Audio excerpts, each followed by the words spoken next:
નમસ્કાર મિત્રો, શ્રી કૃપાલુ શૈક્ષણિક સંકુલ યુટ્યુબ ચેનલમાં આપનું હાર્દિક સ્વાગત છે। આવા જ એજ્યુકેશનલ વિડીયો જોવા માટે લાઇક, શેર અને સબસ્ક્રાઇબ કરવાનું ભૂલતા નહીં। મિત્રો, ફરી વખત યુટ્યુબના માધ્યમ દ્વારા શ્રી કૃપાલુ શૈક્ષણિક સંકુલ પ્રાસલી આપ સર્વે ધોરણ 10ના વિદ્યાર્થીનું હાર્દિક સ્વાગત કરે છે। આજે આપણે જે આગળના પાર્ટ 6 કન્ટિન્યુઅસ છે એનો જ વિડીયો નંબર 4 માં આપણે લેક્ચર લેશું। તો આપણો છઠ્ઠો પાઠ હતો જૈવિક ક્રિયાઓ, જેનો ચોથો લેક્ચર છે। આજે આપણે જૈવિક ક્રિયાઓમાં આગળ આપણે જોયા તો કે શ્વસન તંત્ર જોયું, મનુષ્યનું પાચન તંત્ર જોયું। આજે આપણે જોવા જઈ રહ્યા છીએ, સમજવા જઈ રહ્યા છીએ એ વહન છે। વિદ્યાર્થી મિત્રો, આજે આપણે અહીંયા માનવ હૃદય વિશે સમજવાનો પ્રયત્ન કરીએ। બોર્ડની પરીક્ષાની અંદર આ પ્રશ્ન છે, 4 ગુણનો પ્રશ્ન પૂછાય છે। પ્રશ્ન એવો છે કે માનવ હૃદયની અંતસ્થ રચનાની નામ નિર્દેશ આકૃતિ। તો એક પાર્ટ છે હૃદયની આકૃતિનો છે અને બીજો જ પાર્ટ એનો આવે છે તો કે રુધિરનું પરિવહન। તો કે હૃદયની અંદર રુધિરનું પરિવહન કઈ રીતે થાય છે એ આકૃતિ અને વર્ણન બંને સાથે મળી અને 4 ગુણનો ક્વેશ્ચન બોર્ડની પરીક્ષામાં પૂછાય છે। સમજવાનો આપણે પ્રયત્ન કરી પહેલા આકૃતિને।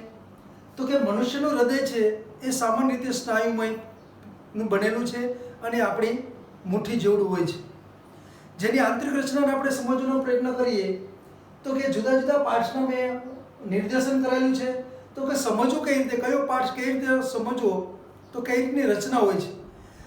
તો કે આપણે જમણા હાથેથી શબ્દ પહેલો લખીએ ડાબું અને કક્કાના ક્રમ પ્રમાણે પહેલો આવશે ક એટલે કર્ણ। જો મિત્રો એક જ શબ્દ યાદ રહેશે તો આખા બધા અંગોના નામ લખતા તમને આવડશે। તો કે અહીંયા ડાબું કર્ણક આવે તો નીચેનો પાર્ટ છે એ ડાબું ક્ષેપક જ આવે। એનાથી ઓપોઝિટ સાઈડ જઈએ, અહીંયા ડાબું કર્ણક છે તો અહીંયા જમણું કર્ણક જ આવશે અને ડાબું ક્ષેપક છે તો સામે જમણું કર્ણક આવશે। આમ આપણું હૃદય છે એ 4 ખંડનું બનેલું છે, 2 કર્ણકો છે અને 2 ક્ષેપકો છે, એટલે ચતુષ્ખંડી હૃદય કહેવામાં આવે છે। હવે પ્રશ્ન છે વાલની વાત આવે છે તો ત્રિદલ વાલ અને દ્વિદલ વાલ ક્યાં આવેલા છે?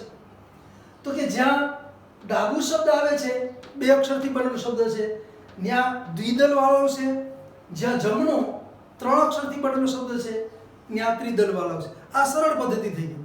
4 ખંડોને કેમ લખવાના છે? પહેલો શબ્દ જમણા હાથેથી જમણી બાજુ ડાબું શબ્દ અને કક્કાના ક પ્રમાણે આ એક શબ્દ યાદ રાખો એટલે 4 ખંડોના નામ આવડશે, ક્યાં દ્વિદલ અને ક્યાં ત્રિદલ વાલ આવેલા છે એ પણ સમજી શકાશે। અને એમાંથી નીકળતી વિવિધ રુધિર વાહિનીઓ છે, અગ્ર ધમની છે તો અગ્ર શિરા છે, ફુફુસીય ધમની છે તો ફુફુસીય શિરા છે અને દ્વિદલ અને ત્રિદલ વાલ છે। આ થઈ આકૃતિની બેઝિક માહિતીઓ અને આકૃતિની સાથેનો પ્રશ્ન 4 ગુણનો છે। હવે કઈ રીતે કામ કરે છે અંદર, જુદી જુદી રુધિરનું પરિવહન કઈ રીતે થાય છે એને આપણે સમજવાનો પ્રયત્ન કરીએ। તો એને સમજતા પહેલા અહીંયા આપણે સમજી લઈએ કે અગ્ર મહાશિરા, આ વધારાની માહિતી આપું છું તમને। અગ્ર મહાશિરા ન્યાથી રુધિર કઈ તરફ જાય છે? ફુફુસીય ધમની તરફ, અને આની અંદર કેવું છે? CO2 યુક્ત રુધિર છે અને ફેફસા તરફ વહન કરશે। એનાથી ઉલટું તો કે ફુફુસીય શિરા અહીંયાથી રુધિર કઈ તરફ જશે? અગ્ર મહાધમની તરફ। એમાં કેવું હશે? O2 યુક્ત હશે। કઈ તરફ જશે? શરીર તરફ જશે। આ દર્શાવવું એ જરૂરી નથી, આ આકૃતિ અને એના અંગો દર્શાવવા કમ્પલસરી છે। હવે આપણે પાર્ટ બીજો જોઈએ આપણે એનો કે આકૃતિ પછી તો રુધિર પરિવહન શું કહે છે? તો કે સ્નાયુ અંગ, હૃદય છે એક સ્નાયુનું અંગ બનેલું અંગ છે જે આપણા મુઠ્ઠીના કદ જેવડું છે। જેમાં શું કરવાનું છે એને? તો કે O2 અને CO2 યુક્ત એમ બંને પ્રકારના રુધિરનું વહન કરવાનું છે। O2 વાળું રુધિર અને CO2, જેને આપણે શુદ્ધ રુધિર અને અશુદ્ધ રુધિર કહીએ છીએ, અથવા તો O2 યુક્ત અને O2 વિહીન કહીએ છીએ, પણ એક O2 વાળું અને CO2 વાળું બંને રુધિરનું વહન કરવાનું છે। હવે ખાસ ધ્યાન શું રાખવાનું છે? તો કે બંને પ્રકારના રુધિરને ભળતા અટકાવવા માટે હૃદય કેટલા ખંડોમાં વિભાજિત થયેલું છે એ ખાસ ધ્યાન રાખવાનું છે કે O2 વાળું અને CO2 વાળું રુધિર ક્યાંય ભેગું થવું જોઈએ નહીં। એટલા માટે એક રચના છે કે જેની અંદર કેટલા ખંડો છે, જે આપણે આગળ સમજ્યા કે 4 ખંડો છે।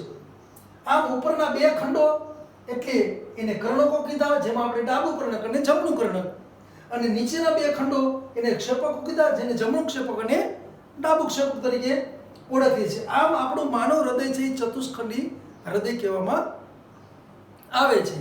હવે ખંડો છે, ઉપલા ખંડો શું કામ કરે છે અને નીચલા ખંડો કઈ રીતે કામ કરે છે એને આપણે વિગતે સમજીએ.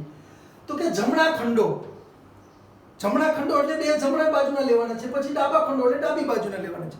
તો કે જમણા ખંડોમાં શું કહેવા માંગે છે, તો કે હૃદયની જમણી તરફનો ઉપરનો ભાગ જે જમણું કર્ણક છે, જે આપણે અહીંયા સમજાતા, જમણી તરફનો ઉપરનો ભાગ એ જમણું કર્ણક છે, એ શું થાય છે, એ શિથિલન પામે છે, એટલે કે પોળું થાય છે. જ્યારે પોળું પામે છે ત્યારે શરીરના વિવિધ ભાગોમાંથી O2 વિહીન એટલે કે CO2 વાળું રુધિર એ ક્યાં આવે છે, તો કે એમાં આવે છે અને આ ખાનું ભરાય છે. શરીરમાંથી O2 વિહીન રુધિર આમાં આવે છે, શિથિલન પોળું થાય છે, એ ખાનું ભરાય છે, અને એ ખાનું ભરાયા પછી શું થાય છે, તો કે પછી સંકોચન પામે છે. ભરાયા પછી પોતે સંકોચાય છે. સંકોચન પામે છે એટલે શું થાય છે, જમણા ક્ષેપકમાં દાખલ થાય છે અને હવે જમણું ક્ષેપક એ શિથિલન પામે છે.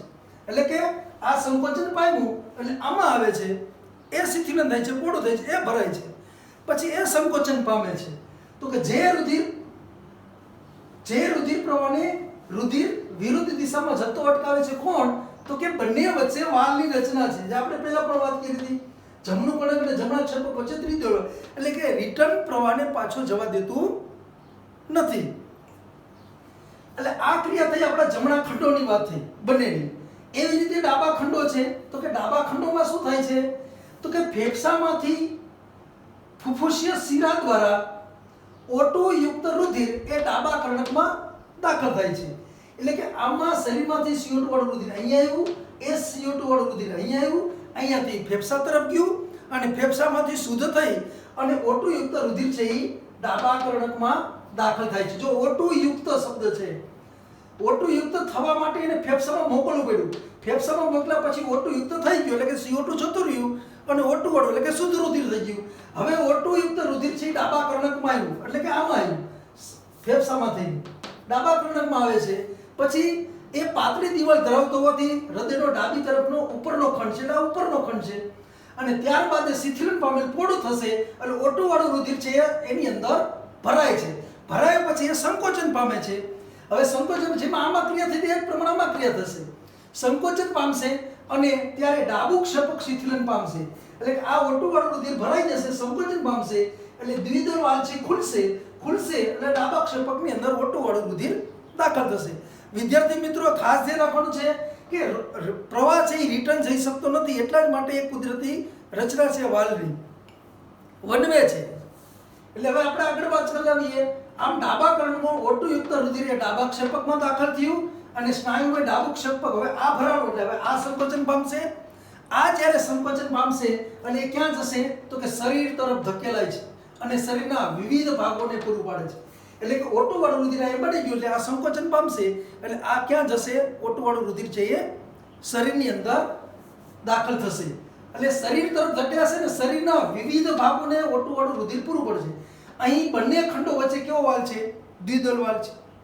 પહેલામાં જમણી બાજુમાં કેવા વાલ હતા, ત્રિદળ વાલ હતા.